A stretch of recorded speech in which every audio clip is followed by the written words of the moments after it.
the amount of water that comes through there, and then when that does get released, just the velocity that comes down that river is just scary.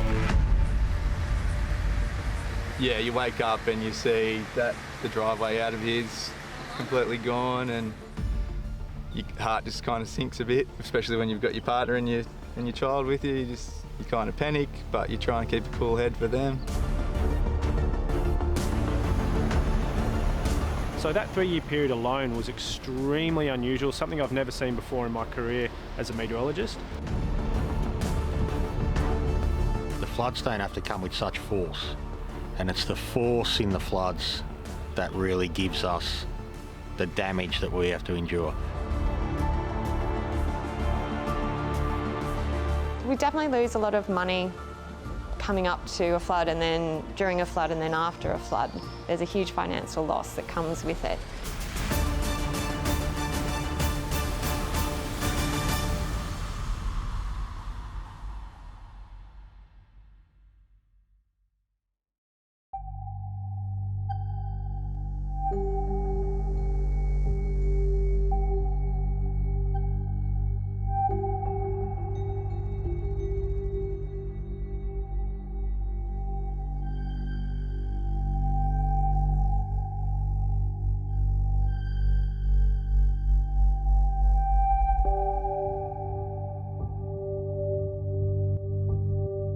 I suppose as a kid, you hear mum and dad talking about it all the time, floods, tell us all the stories about floods, and us growing up, we knew they'll eventually come back, but 27 years, it was sort of like a bit of a myth, I guess, in when it's going to come back. We knew one day it will come back, but to experience it firsthand is just something else. The one in 2022, last year, in July, that was the highest flood. That reached about halfway up this shed wall, and it went inside our office, but thankfully it didn't go up to the second story, but that's the biggest one I've ever seen in the last 35 years. We just wanted to ignore the fact that it's coming, but we still know, so it's not going to be a big one, because I think at the time we didn't have a lot of local rain or something like that, so we're like, it's not going to be a major one. It might come up 9-10 metres. It's not going to be a major one for our particular farm, but that ended up being the biggest flood, well, not the biggest flood we've seen in a long time, but it's been the biggest one in the last 3 or 4 years that we've had. So over the last 2 decades, Eastern Australia has sort of transitioned between these dry and wet phases of climate. And within that period, we've seen some very extreme droughts, lots of bushfires, low rainfall over multi-year periods. But then that's also transitioned quite quickly into extreme periods of rainfall that have also lasted a few years, filling dams, replenishing that water in the landscape, and then causing flooding. What we saw in the last 3 years, though, was huge amounts of rain over such a large area that it was enough to just completely break the drought, but it went a bit too far, and it caused a lot of flooding and a lot of issues because of the vast amount of water that fell in just a short period of time.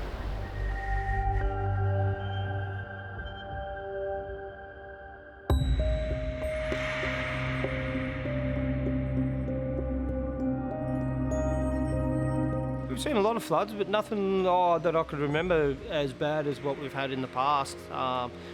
Probably 2000 and Pasha-Bolka storm was one of the big ones, when you're sort of old enough to take note of the floods. And in the last couple of years, these are some of the biggest we've had, that I remember.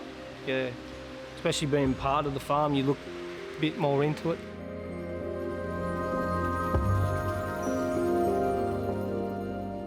2021, when this major flood happened, And I was born here on the farm, and as a kid always experienced minor to moderate floods. Used to see this paddock underwater where we're sitting now. I never saw a major flood in my lifetime before 2021. Knew it was a possibility, but didn't really understand how bad it would get. It was interesting looking at satellite and radar imagery over that period. In 2019, we were looking at huge smoke plumes going from New South Wales across the Tasman Sea to New Zealand and out into the Pacific Ocean. And then just a few months later, at the start of 2020, we were looking at New South Wales completely covered by cloud rainfall, which was good news because it was putting out those fires, but it just kept going and intensified in some areas, and of course that caused a few issues with flooding in the near term. But I think overall it was actually good that we were seeing water coming back into the landscape at that point. But that did turn out to be the start of quite a wet period that lasted for a few years that culminated in big floods around 2022 as well.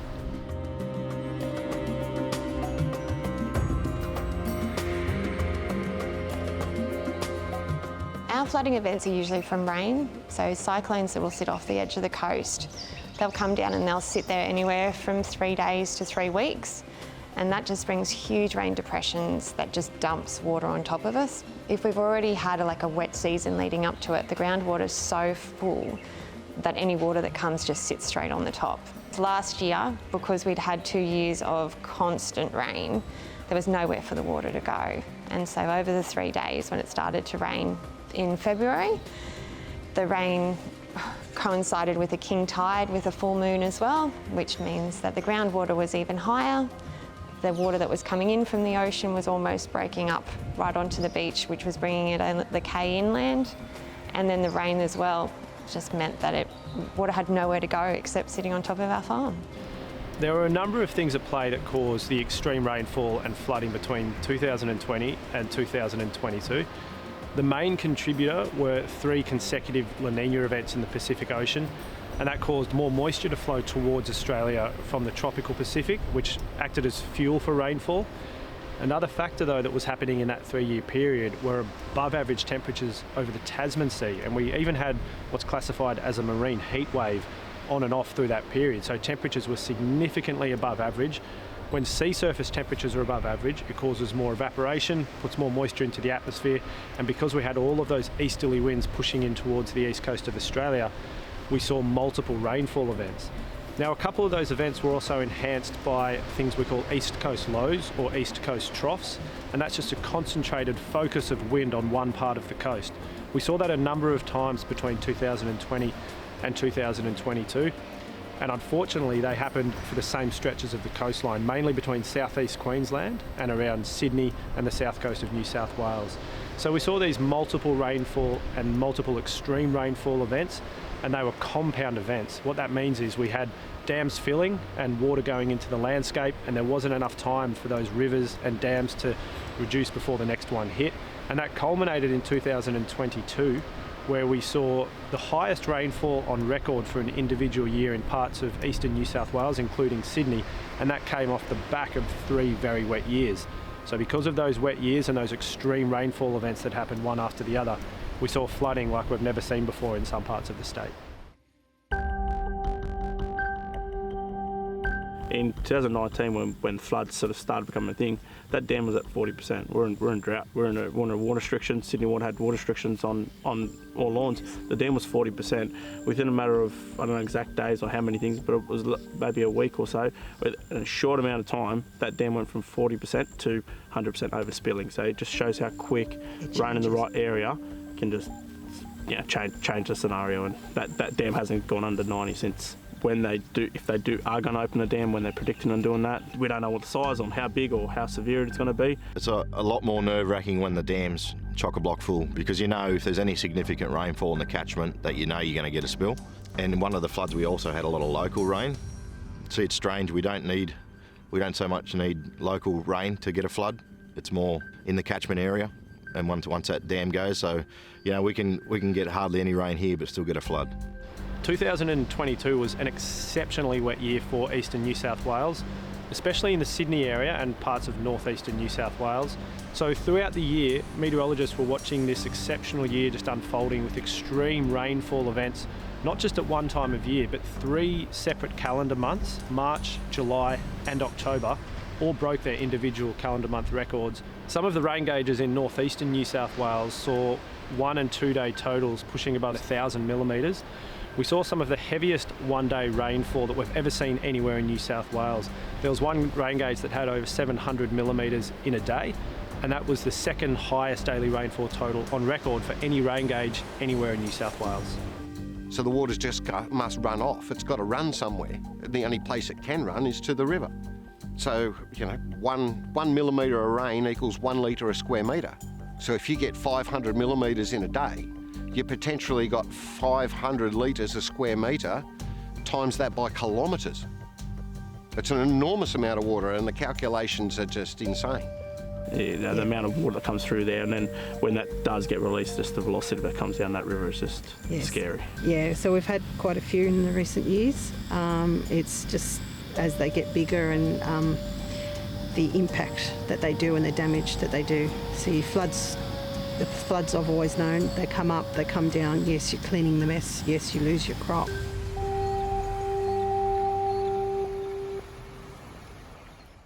Good evening. From the state's north to our southern border, inland and to the coast, a major flood emergency is unfolding across New South Wales. This is what's coming.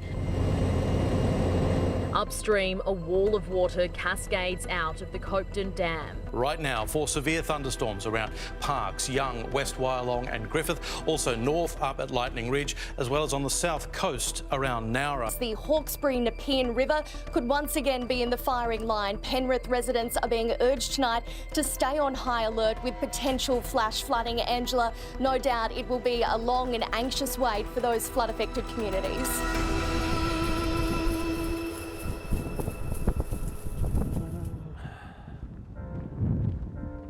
I don't think you could prepare yourself mentally, especially when you come and see the area afterwards.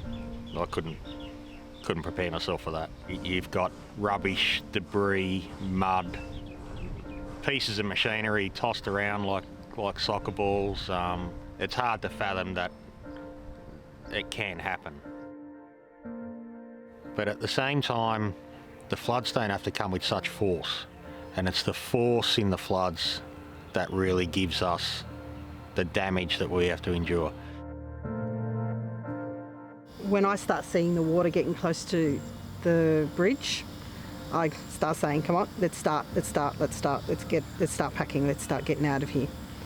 My husband's a bit more laid back and he lets it go a little bit longer, and last time he went and let it go a little bit too long. And again, the water's releasing. But again, like they were saying, that they put pegs on the river or markers on the river, judging by how quick the water is coming up, is what, there's a point where we say, look, there's no turning back, we've got to move. As far as floods, you hope not. For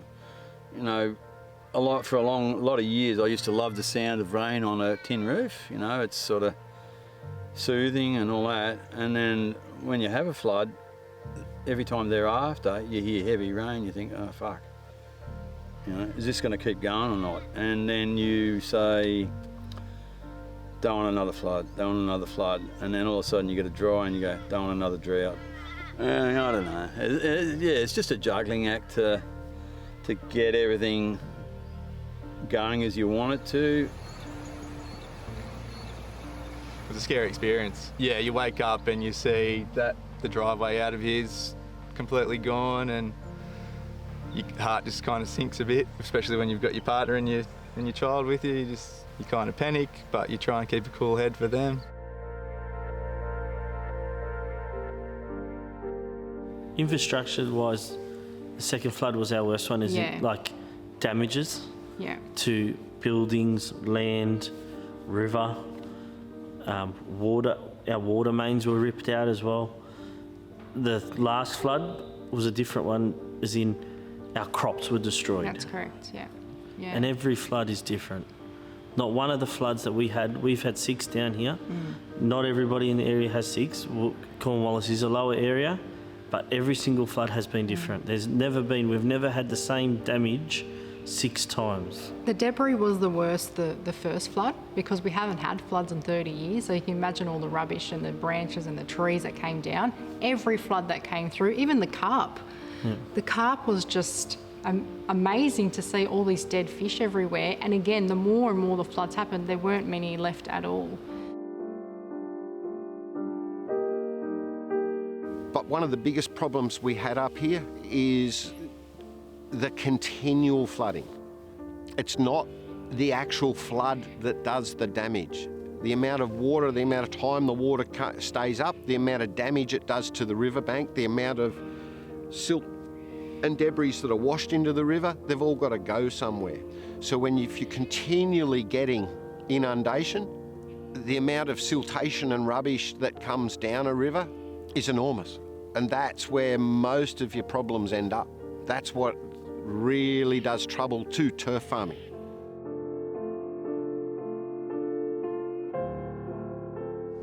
So where we're standing at the moment, we would have had water up to our waist.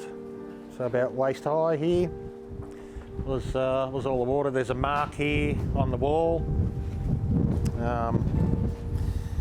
That mark there was July 22. That was in March 22. This mark up here is a refuge flood mound that we've built over there in the corner of our property. It's 15 metres above sea level, and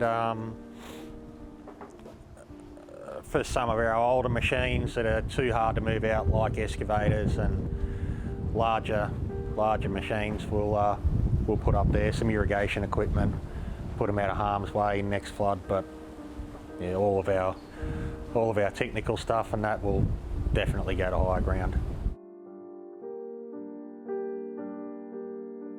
Large amounts of erosion on our side, especially because we've got a really steep side. Some of the other guys, if you have a look up further where they're doing all the works with the rocks, all that has caved right in on Maitland's side. A lot of the pump sites were smashed full of debris, and had to get excavators in to get back down there. Yeah, and redo some of the pipe work that's been cracked or lost.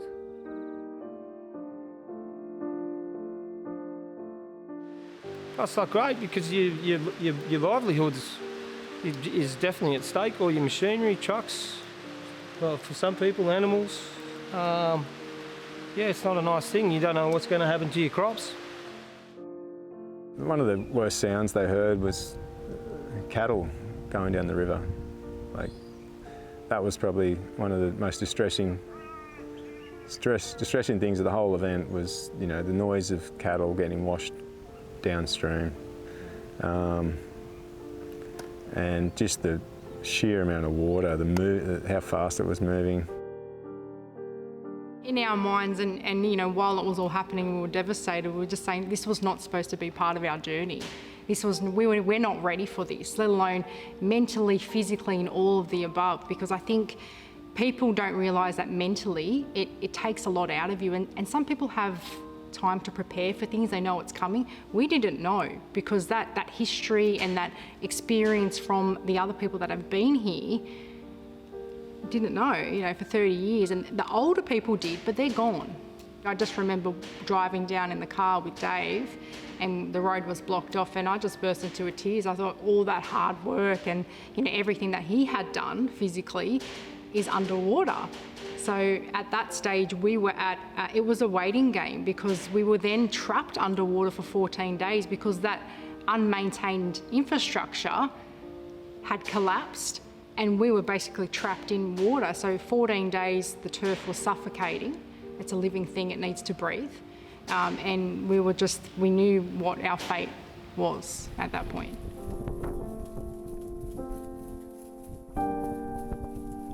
Fortunate enough, we've only had 3 floods here. Areas like Pittown Bottoms and some other areas in Freeman's Reach, they've had 6 in the last 2 years. In my 3, it's cost about $1 million to 1.2 each time. That's in lost revenue, lost stock, repairs and whatnot. There are some grants that come from state and federal government. They help and get you back on your feet. It is a big amount. The only thing, probably, if we didn't get the government grants to help us through, just to help re-level and replant, I think we wouldn't be in business today. Over the whole 6 floods that we've had,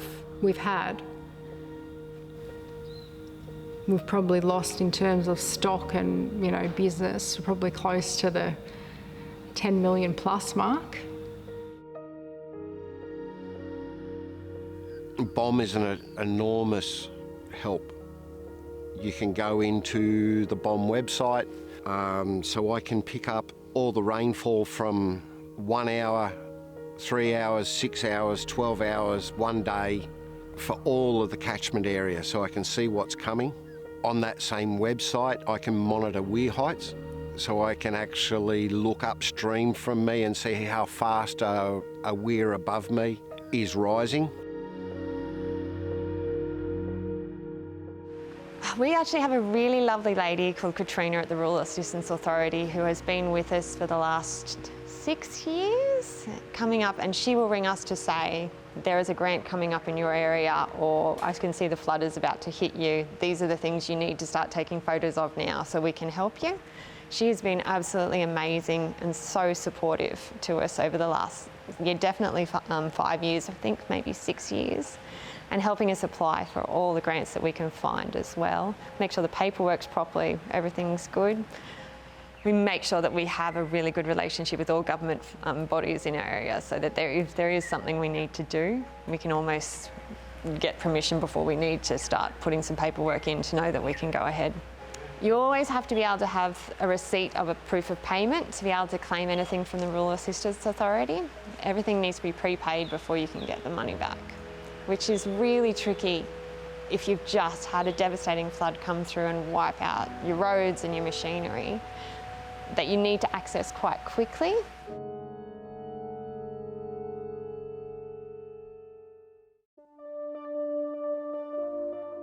We went from our worst drought ever, 4 years, into our worst flood ever. And it's just been the reconstruction of the turf farm after that, and we're still affected by it. We're probably our biggest problem, we had months and months of digging silt off the paddocks, but we've also picked up everyone else's weed seed. The things like that we hold off, we do things that are priority, that, stuff that we've got to fix, core irrigation, because that's vital to getting the operation up and running again, essentially. But things like fences and stuff like that, you hesitate a little bit of fixing it straight away because you don't know what the next year's going to be. You don't know if you're going to get more floods, and you go and fix a fence, the next flood's going to do the same thing, and that's a challenge.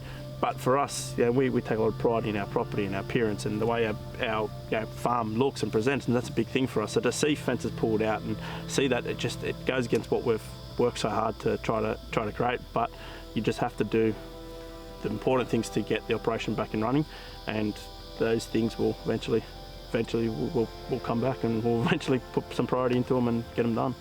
We're working on another 30 to expand and repair some of the damage, but then one of them we are redoing at the moment. So yeah, so I'd assume give it 12-18 months. I think we'll have it all hopefully in operation.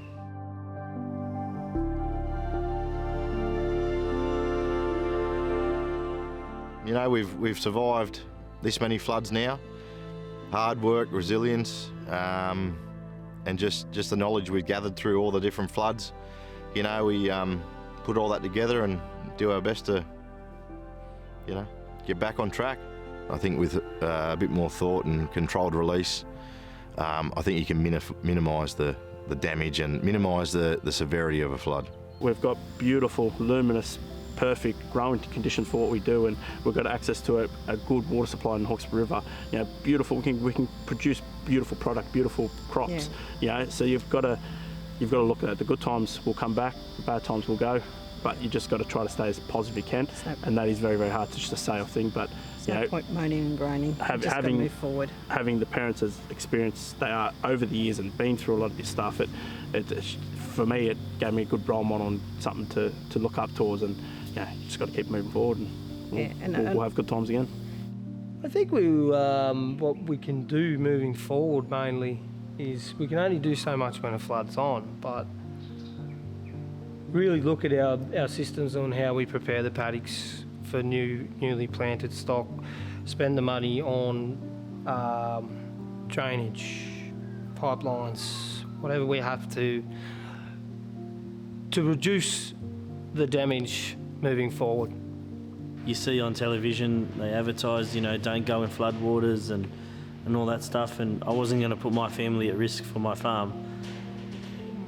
And my workers for that matter too. I want my workers to come to work but also go home to their families. And we just prepared earlier and just took that punt, and it paid off 6 times. Physically, it was all right. I don't mind the physical side of it. Mentally, it was upsetting. Like, you know, you got family that rely on it. I've got 5 other workers that their family all rely on it. All their income comes from here. And as everyone knows in this modern day, like, it's hard to get workers. It's hard to get good workers. So you try anything to keep them. And we managed to keep all our workers, and we continue to pay them all the way through. But again, being strategic and having those farms up on higher ground, that kept us moving. And that was the difference between us and some other growers that unfortunately didn't have that. That kept us going. And that, yes, we weren't probably as good as what we could have been, but it kept us going. It kept us rolling over. And to someone that doesn't understand, they'll go, why would you do that for? You're just making yourselves, harder. But for us, it's worked and it's paid off every single time. So today. So we concentrated on our higher ground farms and get them really looking good so we can hit that market and get that market. And we just sat back a little bit, got our farms back slowly, got an income back in. That was our biggest thing, is trying to get an income back in. At the end of the day, we've become probably a bit more resilient than we were before, and we're just working towards getting our productivity back and making money out of the job. So lots of fun. Use more science. Don't be too afraid of what people are going to perceive being the problem, because we're all worried as farmers from all sorts of reasons, because we're always being hit with a bat. They're going to hit you anyway. So just get out there and ask the questions. Get people to help you. In terms of weather events, there's no need to be scared that we're going to continue to see these once-in-a-lifetime weather events every year. That's not how weather happens. Normally we see these extreme periods of weather, and then we might have a few quieter years. With climate change, we are seeing more weather extremes, but that definitely does not mean that every year will be the hottest year on record, or the coldest year on record, or the wettest year on record. So there's no need to have anxiety around climate change. It's more about educating yourself, knowing what the impacts are for your area. And if you need to, reach out to the Bureau of Meteorology or a private weather company like Weather Zone, and they can help you answer those questions and find the information you need.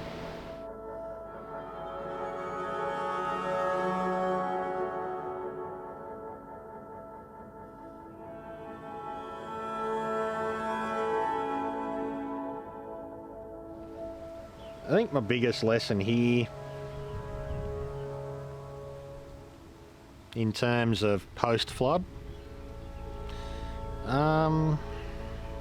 take your time. Take your time. Don't rush. Don't do something just straight off the cuff. If you're going to try and repair a paddock and you get in too early, it could cost yourself a lot of money, a lot of time, a lot of money.